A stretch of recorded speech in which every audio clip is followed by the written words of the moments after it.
ఎందుకంటే ఆయన కోసం మాట్లాడడానికే ఈయనకి అసలు ఏ స్థాయి కూడా లేదని జనంలో నుంచి ఏదైనా ఒక వార్డు కౌన్సిలరో లేకపోతే పంచాయతీలో నగ్గో లేకపోతే వచ్చుంటే ఏదైనా రాజకీయ అనుభవం అంటే ఏంటో తెలుస్తుంది.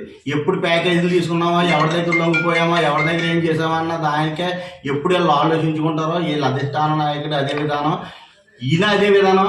జనంలో నుంచి నగ్గి వస్తే ఏదో తెలుస్తుంది, తెలియక ఏదో అంతా అటు ఇటులో మాట్లాడి ఏం చేయాలో తెలియక మాట్లాడుతున్నారు. అదే విధానంగానే ఇప్పుడు తిమ్మతులు గారి మీద ఈ కేసులు ఆ కేసులు, ఇది ఆక్రమణ ఈయన ఆక్రమించాడో, ఎన్ని చెరువులు ఆక్రమించాడో, ఎన్ని విధానం ఉన్నదో ముందు చూసుకోమని లీలాకృష్ణ గారికి సభాముఖంగా వార్నింగ్ ఇస్తున్నాం. ఇప్పుడు కూడా జాగ్రత్త లీలాకృష్ణ, జాగ్రత్త. ఒక్కసారి తోట తిరుమూర్తులు గారి మీద మళ్ళీ ఇలాంటి అవకచవకలు పేరు అంటే సహించేది లేదు.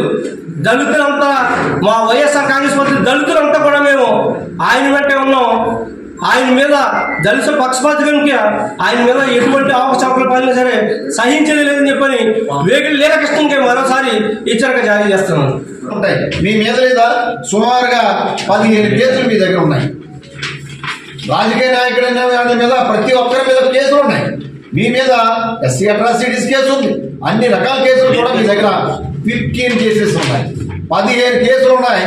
ఈ కేసుల్లో మీరు రుజువు చేసుకోవాల్సినటువంటి ఆవశ్యకత ఉంది. అలాగే తోట ముద్ర రుజువు చేసుకుంటారు, అలాగే క్యాస్ట్ సర్టిఫికేట్ వాళ్ళు ట్రై చేసుకుంటారు. దీనికోసం మనం ఉచిత సలహాలు ఇవ్వవలసినటువంటి ఆవశ్యకత లేదు. లీలాకృష్ణ గారిని ఎప్పటికైనా తెలుసుకుని ఆ క్యాస్ట్ సర్టిఫికేట్ల కోసం కానీ కోర్టు పరిధిలో ఉన్న వాటిలో కానీ మాట్లాడుకొని తర్వాత ఇప్పుడు వాళ్ళకి బాధ ఏమొచ్చిందంటే డాక్టర్ బిఆర్ అంబేద్కర్, బాబు జగజ్జీవన్ రావు గారు పబ్లిక్లోకి వచ్చేస్తున్నారు. ఇప్పుడు వరకు స్లమ్ ఏరియాలో ఉన్నారు. దళిత ఓడల్లో ఉన్నటువంటి డాక్టర్ బిఆర్ అంబేద్కర్ విగ్రహాలు, బాబు జగజ్జీవన్ రావు గారి విగ్రహాలు ఎక్కడికి వస్తున్నాయి? పబ్లిక్లోకి వచ్చేస్తున్నాయి. ఈ వచ్చిన తర్వాత మండపేట నడి రోడ్లో ఈ 2 విగ్రహాలు పెట్టడం వాళ్ళకి ప్రజాక్షేత్రంలో ఉన్నటువంటి ఇన్ని సంవత్సరాలు ఉన్నటువంటి వాళ్ళకు ఈ ఆలోచన రాలేదు. ఈ ఆలోచన పల్లెటూరులో ఉన్నటువంటి వాళ్ళే పబ్లిక్గా తీసుకొచ్చి పెడుతున్నారు.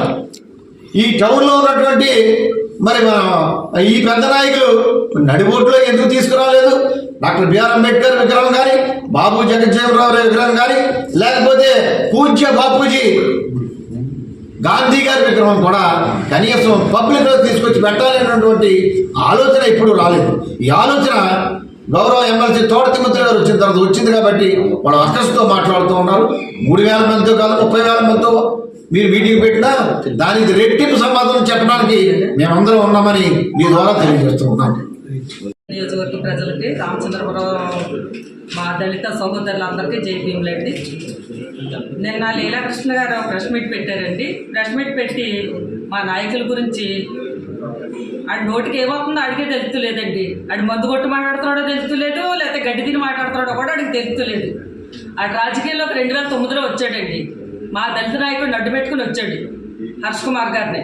అప్పటి నుంచి దళితులు అంటే ఏదో ఉద్ధరించేస్తాడు అనుకుంటాం కానీ వాడు ఉద్ధరించట్లేదు, మమ్మల్నే ఎక్కుంటా వచ్చేస్తున్నాడు. దళితులు అంటే అతనికి అంత చులకనగా కనపడుతుంది.